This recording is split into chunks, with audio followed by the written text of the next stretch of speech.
Bom dia, pessoal. Vamos lá, vamos dar continuidade, né, ao que a gente tinha conversado. Hoje eu vou fazer o segundo vídeo ainda daquela série defendendo o uso de indicadores. E aí é só para explicar rapidamente a metodologia que eu pensei, que eu desenhei para a gente fazer esses debates. Conforme vocês podem ver aqui atrás, eu estou usando um chroma key, né? Um chroma key é um recurso que me permite colocar e tirar fundo nas filmagens, nos vídeos. Por que eu coloquei esse chroma key? Porque eu quero discutir com vocês utilizando a minha imagem num PowerPoint, numa apresentação. Então, vocês vão ver que na hora que eu passar para a apresentação, vocês vão conseguir me enxergar e vão conseguir enxergar a apresentação também. Todo o material que eu fiz foi baseado... Eu organizei a informação, fiz apresentações em PowerPoint, para depois fazer o debate, etc. e tal. Então, vamos lá. Agora vocês estão enxergando a minha tela e muito provavelmente também me enxergando. Então, eu queria agora falar rapidamente sobre esse processo. O que aconteceu aqui? Eu fiz um levantamento de dados especialmente voltado e como fonte o Our World in Data. O Our World in Data é um portal onde ele apresenta dados do mundo inteiro sobre diversas perspectivas. Vai de segurança, até educação, até desenvolvimento econômico, tudo. Tudo que vocês pensarem que tem a ver com avaliação de desempenho de países, está lá.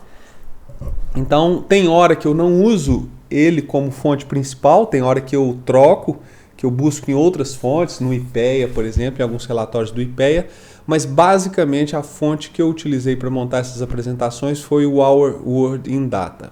E a de hoje não é diferente, a gente vai falar, a fonte é essa. Então, a primeira coisa, eu já vinha falando, né, a questão de usar indicadores, a importância de usar indicadores. Então, assim, fazendo uma analogia, você gerenciar um governo é a mesma coisa. Você gerenciar um governo sem informação científica ou sem dados é a mesma coisa que você pilotar um avião às cegas.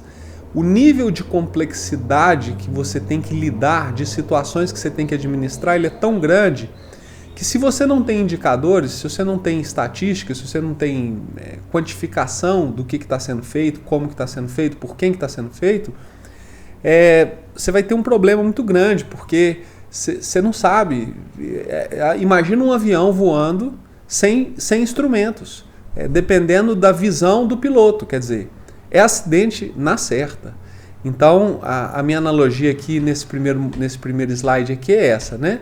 Então, assim como no avião, a velocidade do vento, a direção, a altitude, o nível de combustível, a potência, tudo isso faz diferença. No governo também, só que os indicadores mudam, né? No avião você tem alguns indicadores e no governo você tem outros indicadores.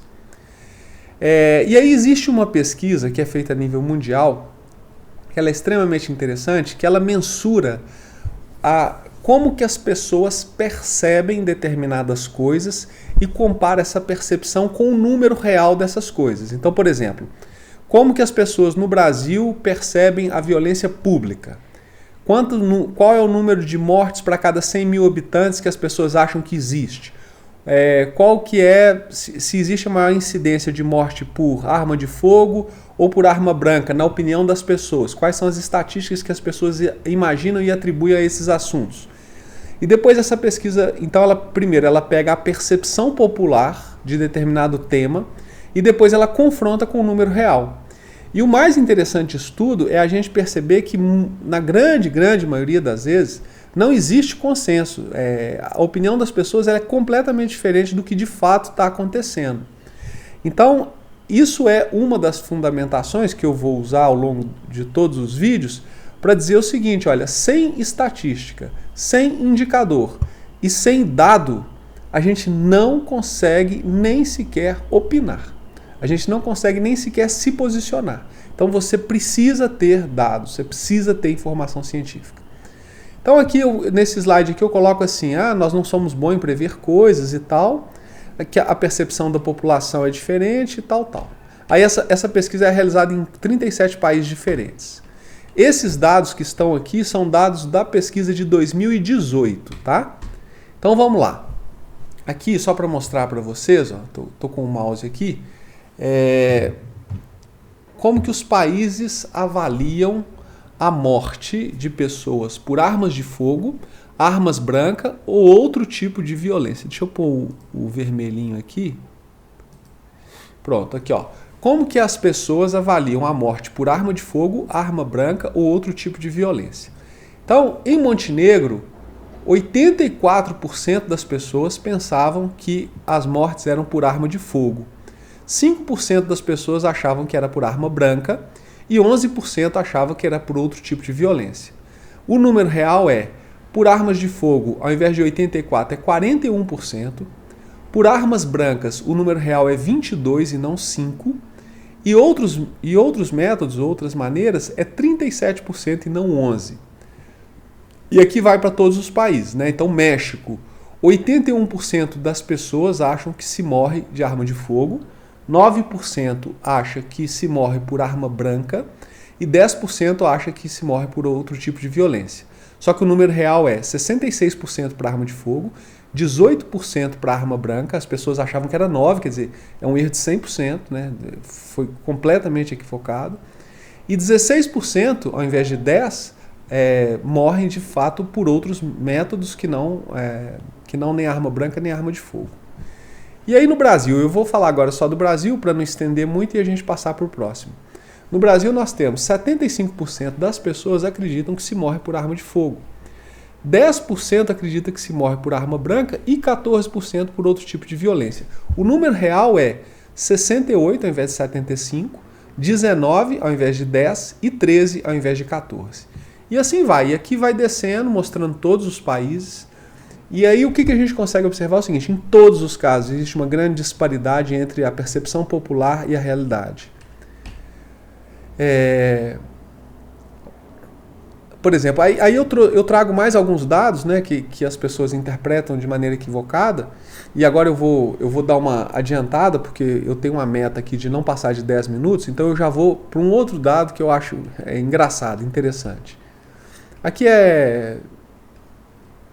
eu não vou falar.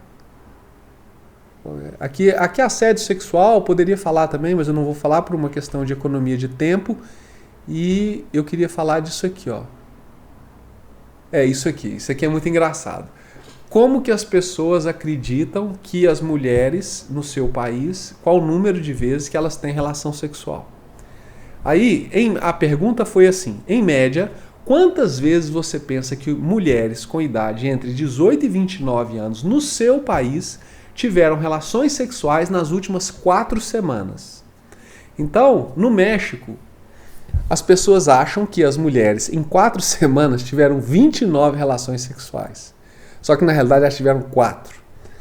Na Índia, as pessoas acham que as mulheres tinham em média 27 relações sexuais. Na verdade elas tinham 3. No Brasil, as pessoas acham que tinha 29 também. Na verdade, elas têm 5. E por aí vai. Então, eu já vou começar a fechar o assunto, porque meu tempo está acabando. Então, conforme a gente pode ver, a nossa percepção de realidade, a nossa percepção social, a nossa percepção de como que as coisas funcionam, ela, via de regra, está equivocada. E sem estatísticas, sem dados, sem números, sem levantamento confiável, a gente não tem como sequer se posicionar adequadamente. Então, de hoje em diante, né, eu vou começar a apresentar os outros itens, mas toda a nossa discussão vai ser baseada em dados. Eu não vou emitir opinião, assim, muito pouco eu vou emitir opinião sobre determinados temas e eu vou trazer os dados dos relatórios de Banco Mundial, desse aqui do Our World in Data e de outras fontes. Tá ok? Então é isso. Eu vou deixar os links aqui da página, do canal, dos lugares que se vocês quiserem se inscrever e assistir. Se vocês estiverem gostando desse conteúdo, comenta, compartilha, se inscreve lá no YouTube, que é mais fácil de ver por lá. Vocês vão receber notificação por lá. E é isso, tá ok? Espero que tenham gostado. Estourando meu tempo de 10 minutos. Um abraço.